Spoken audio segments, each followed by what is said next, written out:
Beleza. Então você viu o exemplo no nosso bloco anterior, agora você vai dar uma olhadinha em como configurar uma escala argumentativa, tá? Aí de novo você fala assim, puxa vida, mas você nem entrou no texto dissertativo ainda, já estava falando disso. Claro. Por quê? Porque é para deixar isso claro na sua cabeça, que todo texto tem que ter progressão. Desde um texto simplesmente narrativo, o texto narrativo tem que ter uma progressão, tá? Até o texto descritivo tem que ter progressão também, e o texto dissertativo tem que ter progressão. Quer dizer, tem que ter pé e cabeça, cara. Começo, meio e fim, ele tem que progredir uma coisa bonita. Vem cá.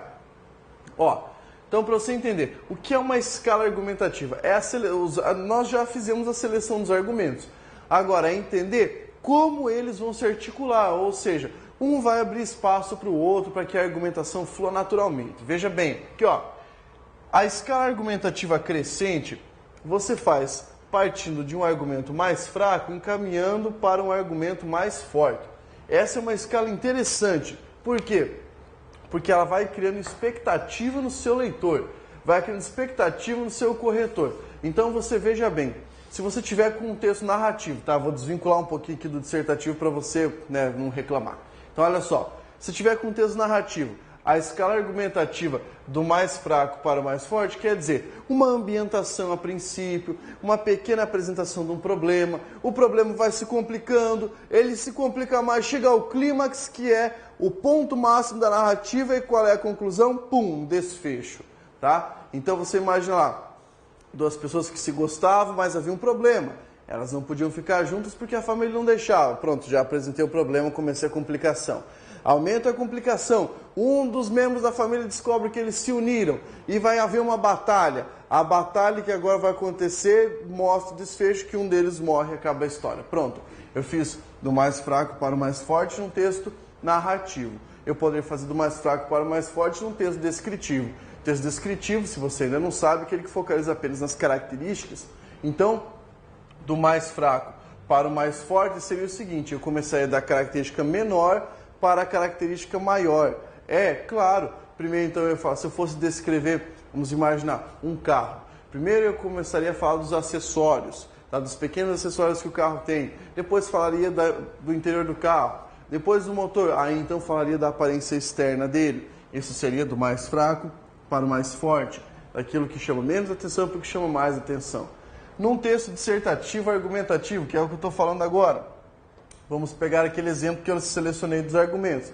Você está com eles aí? Está. Então veja bem, eu tenho aqui, escala crescente, parte da aplicação da pena de morte, que seria muito complicada e morosa, porque não existe um sistema judicial preparado para lidar com isso.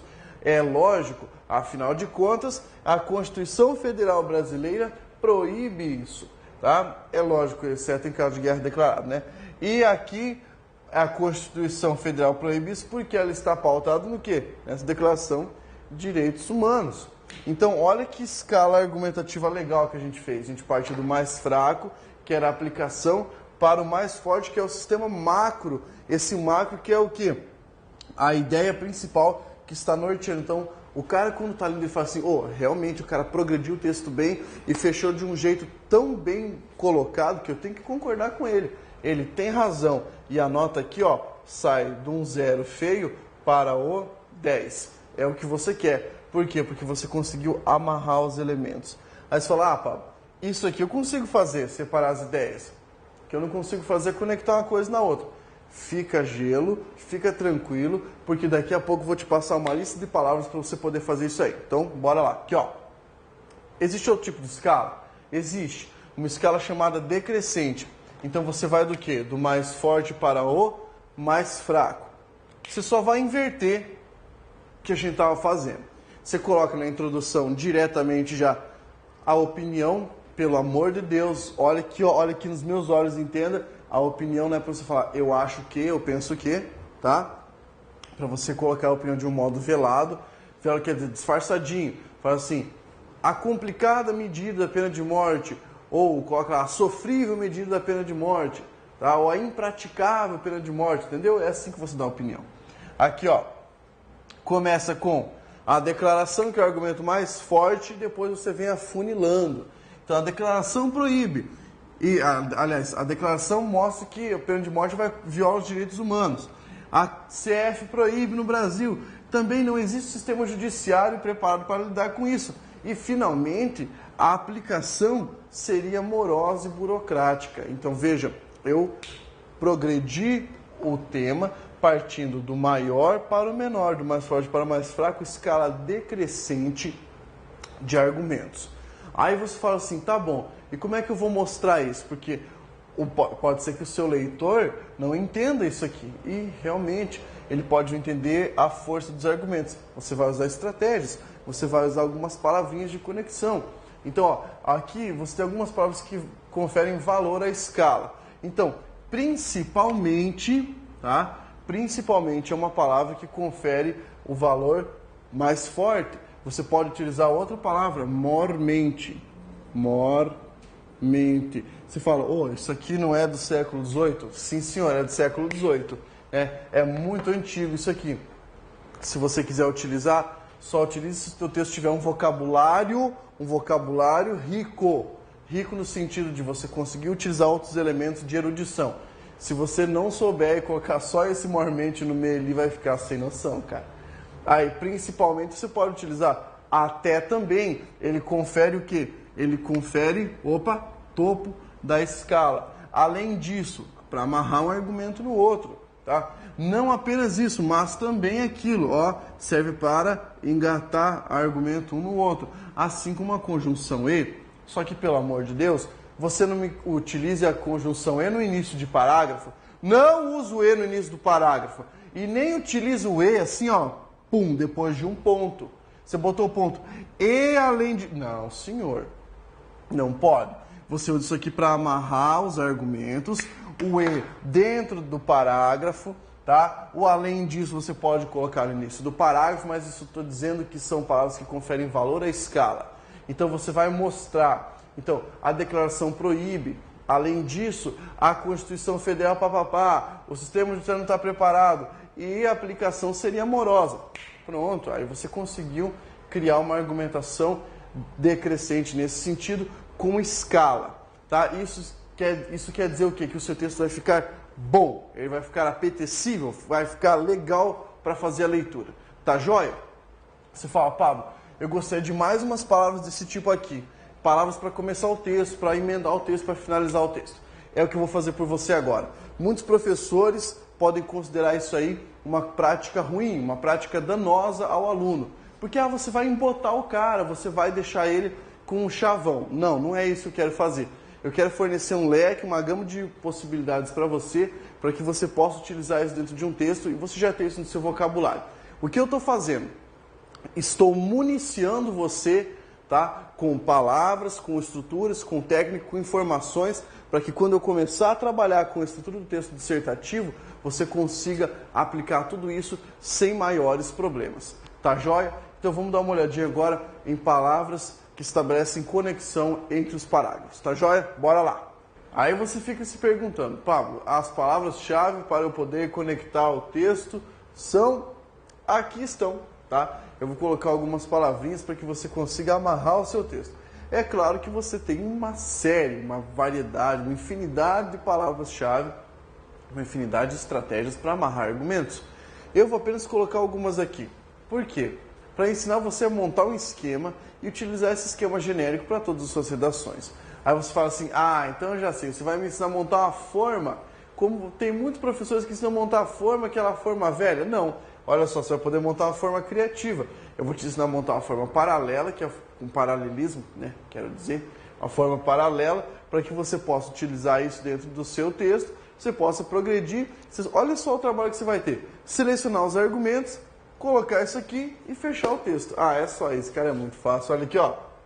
Então, para você iniciar o desenvolvimento de um texto, você pode, não é você deve, você pode utilizar a palavra inicialmente, quer dizer, inicialmente podemos pensar que blá blá blá blá blá blá. Inicialmente, pode pensar que não sei o que, não sei o que. Então utilize inicialmente se quiser. Primeiramente, lógico, só que você tem que entender o seguinte, que se existe inicialmente, se existe primeiramente, tem que ter um sequencialmente, tem que ter um posteriormente. Quer dizer, o que vem num outro parágrafo. Você tem que amarrar uma coisa com a outra. O texto tem que ficar paralelístico, a estrutura do parágrafo tem que ficar joinha. Em primeiro lugar, tem gente que fala assim, mas é chavão. Não é chavão você usar em primeiro lugar. Ué, não é a primeira consideração que você vai fazer? É, então pode utilizar. A priori é uma expressão latina que significa em primeiro lugar, tá? Primariamente, beleza, pode utilizar se quiser, tá? Em primeira análise, pode utilizar. Em primeiro plano, em primeira instância, se quiser colocar, também pode. Antes de tudo, você só não vai utilizar antes de mais nada. Porque o que significa antes de mais nada? Ué, antes de mais nada é a última coisa que você vai falar, né? Então, cuidado aqui, ó. Antes de tudo quer dizer o que vem em primeiro lugar. Antes de mais nada, o que vem por último. Você não vai utilizar antes de mais nada na redação, senão vai estar errado. Desde já, pronto, você aqui já pode começar um texto com isso. Tem muita dificuldade para começar o desenvolvimento. Tá aqui. Vamos sanar o seu problema. Monte o seu esquema usando uma dessas palavras aqui. Deixa o esquema genérico, esquema cru, que você possa usar em qualquer redação. Tá? Vem cá, olha aqui, ó. Para amarrar o seu parágrafo, então, um parágrafo com o outro, ó, presta atenção. Sequencialmente, posteriormente, se teve primeiramente, tem que ter um posteriormente. Em segundo lugar, porque teve um primeiro, deve existir em primeiro lugar para ter no segundo lugar.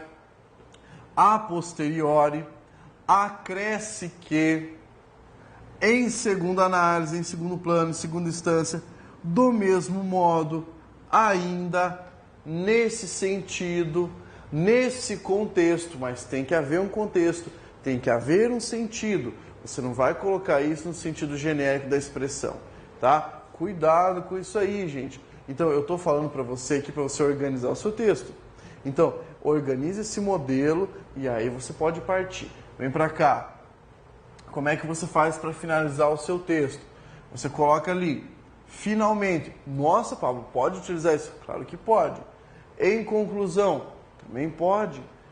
Então, portanto, logo, são condições conclusivas. Ah, mas não vai dar a impressão de que eu estou concluindo o texto? Mas, e é para que isso aí? De vez em quando eu ensino isso em sala de aula, aí um aluno levanta a mão e pergunta, Pablo, mas eu usar em conclusão não vai dar muito na cara que eu estou concluindo o texto? Aí eu olho para ele e pergunto, viu, mas qual é o teu objetivo no momento? Concluir o texto? Então, tem que dar na cara. Afinal, em suma, entende-se que, conclui-se que, uma coisa assim, ó, eu realmente não gostaria de que você utilizasse, é aquela expressão cristalizada. A partir dos argumentos observados ou em atenção aos argumentos supracitados, isso sim é chavão. Isso sim é aquele cristalizado mesmo. É aquele que você ensina quando não há mais remédio. Tá? Não gostei que você utilizasse isso aí, porque isso é mais encher linguiça do que escrever alguma coisa. Vamos aprender a montar um modelo? Vamos. Então, aqui está a tua folha de redação, tá? Folhinha de redação. Aí apareceu para você um texto dissertativo. E você já vai entender por que eu estou batendo tanto, tá, no texto dissertativo. Porque é o mais importante mesmo. Então, veja bem. Você tem aqui, ó, o espaço para sua introdução. Deixa lá. Intro. A introdução vai ser um assunto trabalhado posteriormente. Então, a princípio, eu vou começar falando do desenvolvimento, dessa amarração aqui, tá? Vamos tomar cuidado, deixa eu contar um negócio para vocês, tá? Se você já viu o coordenador online, ainda não assistiu, você deve conhecer o professor Evandro Guedes. O professor Evandro Guedes, de vez em quando, chega à minha sala, eu estou dando aula, ele chega e fala assim, gente, porque é muito fácil fazer redação, eu coloco todas as minhas redações no Brasil contemporâneo. Tá, basta o Evandro falar isso uma vez para eu ter o problema de corrigir 200 redações que iniciam com no Brasil contemporâneo. Tá? Você toma cuidado com isso, porque pode utilizar de vez em quando? Pode, mas não sempre. Tá? Isso machuca. Então, olha aqui. Introdução deixa. Vamos montar um esqueminha legal? Vamos. Eu vou selecionar algumas palavrinhas aqui. Então, eu coloco lá. Em primeiro lugar, o meu primeiro argumento.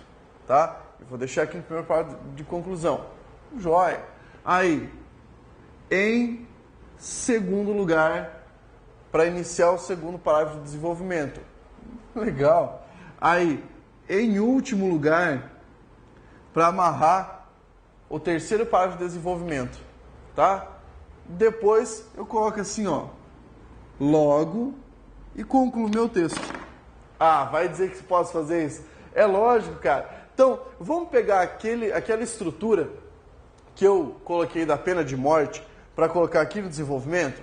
Vamos, tá? Vamos pegar uma estrutura crescente. Pode ser uma estrutura crescente? Pode. Vamos selecionar alguns argumentos então. Em primeiro lugar, a pena de morte revela-se um problema administrativo porque a sua aplicação seria morosa e complicada, tá? Aí você pode explicar o porquê ou dar a causa disso. Fecharia o parágrafo. Em segundo lugar, é importante ter em vista que a aplicação da pena de morte vai se dirigir contra a Constituição Federal. Você explica por quê ou dá a causa. Em último lugar, é principal mencionar que a pena de morte viola a Declaração dos Direitos Universais do Ser Humano. Pronto, aqui ó, desenvolvi o texto assim, muito facilmente, depois logo, ou entende-se que a pena de morte é um problema administrativo, tendo em vista isso só amarra com o texto, e eu tenho um texto dissertativo que saiu em menos de 5 minutos. Conheço concursando que leva até 1h30 para pensar numa redação e chegar até a versão definitiva. Você sabe o que é 1h30 a menos daquilo que você tem para fazer? 1h30 de tempo ali, ó. Você praticamente passa sua redação no esmeril para ela sair, tá? Isso aqui não pode, você não pode perder tanto tempo assim. Você tem que ganhar tempo com a redação. Se você já tem uma estrutura que você montou e que permita você desenvolver o texto, então é felicidade apenas. Pega aquilo ali, ó. Olha quantas palavras eu te dei, tá? Olha quantas sequências você pode montar com isso aqui. Se você for bom de matemática, você faz um arranjo, uma permutação ali e você consegue descobrir quantos modelos você consegue montar apenas com aquelas palavras que eu coloquei. É muita coisa. Agora, só não vai escrever redação, se não me leve a mal, se você for uma dessas pessoas, tá? Mas só não vai escrever redação quem não tiver mão, tá? E mesmo assim, se você ainda conseguir, ó, com a boca, tá? Ainda consegue, beleza? Vamos adiante, porque a messa é grande, rapaz. Bora lá. Agora sim você vai falar de coerência, finalmente, tá? Pra gente poder fechar essa parte relativa às palavras-chave em redação de concurso público, né? Coesão, progressão e coerência. Eu ainda estou falando disso. Vixe, mas demorou? Mas é assim mesmo, cara. Você acha que? Né? Tem que prestar atenção. Ó, eu vou falar para você agora sobre essa coerência. Bem, o que é coerência? Basicamente, coerência é o seu texto ter sentido, ter noção, em outras palavras, tá? Quer dizer, você falar alguma coisa que tem a ver com o tema, que tem a ver com a realidade, que tem a ver com o mundo, ou seja, você falar alguma coisa que possa ser corrigida, tá? Para não machucar os olhos do seu corretor, tá bem? Porque um texto incoerente dói na alma, dói com uma facada no rim, né? Então, você toma cuidado. Ó, eu vou pegar aqui minha canetinha para poder te dar um exemplo de texto incoerente. Ó, estava nevando nas praias paulistas. Gente, por que isso aqui é incoerente? Que rompimento de coerência houve aqui? Preste bem atenção. Nevando, tá? Na praia. Ela fala assim, eu já vi praia que neva. Não, mas estou falando nas praias paulistas. Já viu nevar em São Paulo, lá na praia? Na praia paulista? Em condições normais, quer dizer, em condições mundanas, assim, da vida real, isso aqui é praticamente impossível. Tá? Então eu falo assim, então estava nevando na Praia Paulista, aí a cachoeira de Itaipu congelou. Nossa, isso é muito incoerente. Muito incoerente, por quê? Porque não faz sentido. Isso é coisa sem noção. Aí eu falo, tá, Pablo, mas eu não vou escrever uma coisa dessa. Porque eu tenho que escrever que está nevando na Praia Paulista. Estou falando para você tomar cuidado com as ideias do seu texto. Porque basicamente, incoerência é você desdizer alguma coisa. No texto dissertativo, no texto de concurso público, incoerente é você desdizer o que estava dizendo. Isso significa o quê? E quando você está escrevendo texto, tem que tomar cuidado para ver se aquilo que você está falando realmente tem a ver com o que você está falando. Os principais erros de coerência estão relacionados com essa avaliação, com esse prospecto aqui que eu trouxe para vocês. Então, eu vou tentar explicar um pouquinho sobre cada item. Veja bem, primeiro item que nós avaliamos na coerência de um texto, se existe adequação ao tema, tá? Ao tema do texto. Então, eu pedi para você escrever sobre alguma coisa, seja aí uma descrição, seja uma narração, seja uma dissertação, basicamente o texto de concurso público é dissertativo, tá? Mas deve haver adequação ao tema. Falar daquilo que eu pedi, tá? Ou vamos pegar um caso bem curioso. Eu vou dar 2 exemplos aqui, ó. Imagina o seguinte: mulheres, vocês estão aí, né, conversando com o seu namorado, seu marido, aí você fala: ó, querido, meia-noite, rapaz, onde é que você estava até agora? Que você não me ligou, não sei o que lá, nada disso. Aí seu marido pega assim simplesmente e fala: nossa, eu tô com uma vontade de comer azeitona. O que tem a ver uma coisa com a outra? Você vai espancá-lo na hora, né? Mulher também faz isso. Você faz uma pergunta para ela, você fala: viu, eu tava ligando para você até agora, tá? E aí, onde é que você tava? Ai, sabe de uma coisa? Eu tô com uma vontade de tomar um sorvete. Tem coerência isso? Não.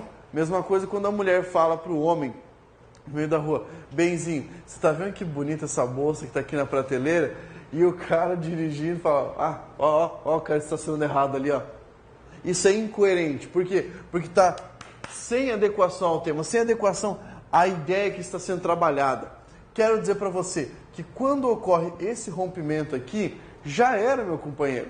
Você tá com um texto incoerente. Se você começar a falar sobre alguma coisa que não tem a ver com o tema, ou se você desvirtuar o tema para seu propósito, quero dizer, para ficar mais fácil para você, você ganha ali um redondinho, tá? Você ganha um 0, rapaz. Então toma cuidado. Pertinência do argumento. O que significa isso? O seu argumento tem que possuir uma relação de progressão com o seu texto. Quer dizer, quando eu falei da progressão anteriormente, eu quis dizer que os argumentos têm que estar ali, ó, se beijando. Isso significa que um tem que ter a ver com o outro, tá? Eles têm que estar no mesmo sentido, tem que falar basicamente da mesma coisa. Então, aquela ideia que eu dei assim, do só Deus pode tirar a vida de alguém, aquilo seria, seria impertinente mesmo, ia incomodar o seu texto. Outra característica de avaliação de coerência: aprofundamento do seu texto. Quando você tem muitas ideias, você não consegue aprofundar. O aprofundamento é você ter o argumento, explicá-lo ou dará causa. Ou seja, conseguir trabalhar um argumento até a sua profundidade, não deixar raso. O que é deixar raso? O cara pega um texto, ele tem lá 3 tópicos para falar. Ele fala sobre uma coisa só que não tem nada a ver com o tópico e só na conclusão ele fala: também não podemos esquecer que tem isso, pronto, e conclui. Não dá. Isso está errado, tem muita gente que faz isso. Não contradição, tá? Você não pode falar o contrário do que você estava dizendo. Isso é rompimento de coerência. Eu vou dar uns exemplos para vocês daqui a pouco. E fugir do senso comum, tá? Fugir do senso comum. Então, o que é fugir do senso comum? A importância do trabalho na vida do ser humano. Esse é o meu tema. Aí você fala assim: o trabalho é importante porque Deus ajuda quem cedo madruga. Meu Deus do céu, esse senso comum aí bateu valendo. Porque o trabalho dignifica o homem. Frase feita, você pega e guarda, tá? Não coloca no seu texto, a menos que você admita que isso é um chavão. E fala assim: utilizando o jargão popular que diz que, pá, e você joga esse argumento para poder trabalhar com ele dentro do texto. Você não pode usar isso como argumento. Nossa, então eu vou dizer o seguinte, que é importante nós educarmos nossos filhos, mas olha, em caso de ferreiro, espeto de pau. Isso aí acaba com o teu texto, te dá zero, redondinho assim, tá? Então, não utilize isso aí. Eu vou trabalhar com você uns exemplos de fuga de coerência, tá? Tá aí no seu material, eu vou jogar aí na tela alguns textos bem curtinhos para você dar uma avaliada no rompimento de coerência, tá? O último exemplo eu tenho no quadro, depois a gente volta para cá.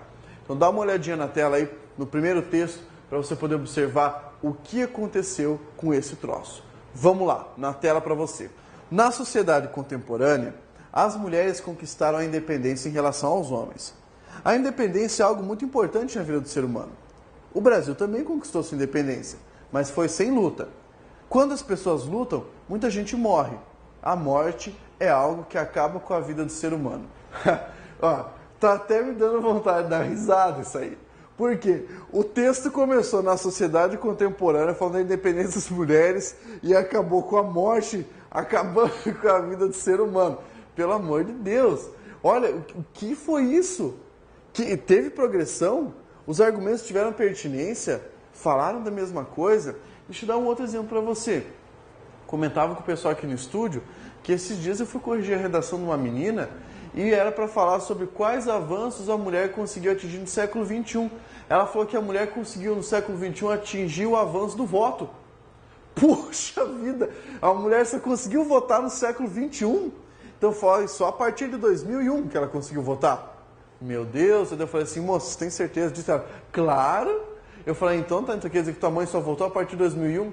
Não, professor. Eu falei, então o que você colocou isso? Ah, século XXI, é isso? Então toma cuidado, tá? Porque ficou incoerente, ficou errado para danar, ficou feio, você não pode fazer uma dessa. Isso é uma falha brutal de coerência, tá? E aqui o texto até tentou ter uma certa coesão, mas estava incoerente. Eu vou te dar outro exemplo de texto agora, tá? Aqui é um texto incoerente. Esse é famosíssimo, tá? É famosíssimo. O autor até que me desculpe se ele estiver aí, estiver assistindo isso, mas olha, eu tenho que citar. Uma professora pediu para que o seu aluno escrevesse um texto sobre a importância do Vale do Paraíba, tá? Importância do Vale do Paraíba. Preste atenção o que saiu na tela para você. O Vale do Paraíba é de suma importância, pois não podemos discriminar esses importantes cidadãos. Já que existem o Vale do Transporte e o Vale do Idoso, por que não existe também o Vale do Paraíba? Além disso, sabemos que os paraíbas, de um modo geral, trabalham em obras ou portarias de edifícios e ganham pouco. Então, o dinheiro que entra no meio do mês, que é o vale, é muito importante para equilibrar a sua economia familiar. Jesus Cristo me chicoteie de 4. O que é esse texto? Um texto preconceituoso, tá? Se você que está me assistindo aí mora no Paraíba, né, você já sabe, mora na Paraíba e a pessoa te chama de Paraíba, ó, isso é um texto preconceituoso para danar, tá? Mas fora isso, você percebe o que o cara fez? Ele não sabia exatamente coisa alguma sobre Vale do Paraíba. E ele teve uma sacada, certamente o cara escreveu isso para zoar com o professor, né? Para troçar, para tirar um sarro da cara dele. Mas veja, o texto está todo amarrado com coesão. Ele usa um além disso, um pois, tá? Mas ele está incoerente. Então não importa o quanto você amarre seu texto, se ele estiver incoerente, ele vai perder nota. Você acha que esse cara ganhou nota? Claro que não. Tirou um redondinho. Não é isso que você quer, tá? Pelo menos para a prova do concurso público, não é redondinho que você quer. Então, dá uma olhada como como a gente pode romper a coerência ali do texto. Vamos ver outro exemplo? Esse outro exemplo está aqui no quadro. Vem cá. O exemplo 1 já foi, o exemplo 2 já foi. Eu trago aquele texto do Vale do Paraíba para você poder perceber que mesmo que você amarre, que você te dá um embromation, a coerência não permite. E a coesão, né, por mais que você dê um embromation, vai falhar. Olha aqui, pega essa frase. Beleza não é tudo, mas é 100%. E agora? Ó, não é tudo e é 100%. O que aconteceu aqui, ó? Isso aqui está conflitando, tá? Está mostrando que há erro aqui, que há problema. E se há problema aqui, já era para o seu texto, tá? Já era, afinal de contas, eu entrei em contradição. Entrar em contradição é um grande problema. Aqui vem uma das minhas principais considerações. Meu querido concursando, tome muito cuidado com essa palavra, que agora é sério, muito sério, tá? A palavra contudo. A palavra contudo tem o mesmo sentido da palavra mas ou porém. Isso aqui indica o quê? Diferença, tá? Era uma conjunção adversativa. Significa que a partir de agora você vai falar o contrário do que estava dizendo. Então eu digo o seguinte: se você souber utilizar a palavra contudo, se você souber que ela está significando assim, olha, agora eu vou falar o contrário do que eu estava dizendo, você pode utilizar. Mas eu proíbo você em duas circunstâncias. Começar o parágrafo de conclusão com a palavra contudo. Isso está proibido. Se você fizer, você vai errar. Vai ser um problema de coerência, um problema de coesão. Isso vai zerar o seu texto, tá? Vai fazer você ir muito mal. Se você não souber utilizar a palavra contudo no meio do parágrafo, esqueça. É uma palavra bonita? Ela é bonita, ela é chique, ela é legal, mas não utilize à torta e à direita. Por quê? Se você utilizar, você vai perder nota. Tá bem? Esse aqui é o último recado com relação a essa coerência. Tá joia? Muita atenção, anote essas dicas e incorpore no seu texto. Beleza? Então, vamos adiante porque temos muito trabalho a fazer. Bora lá.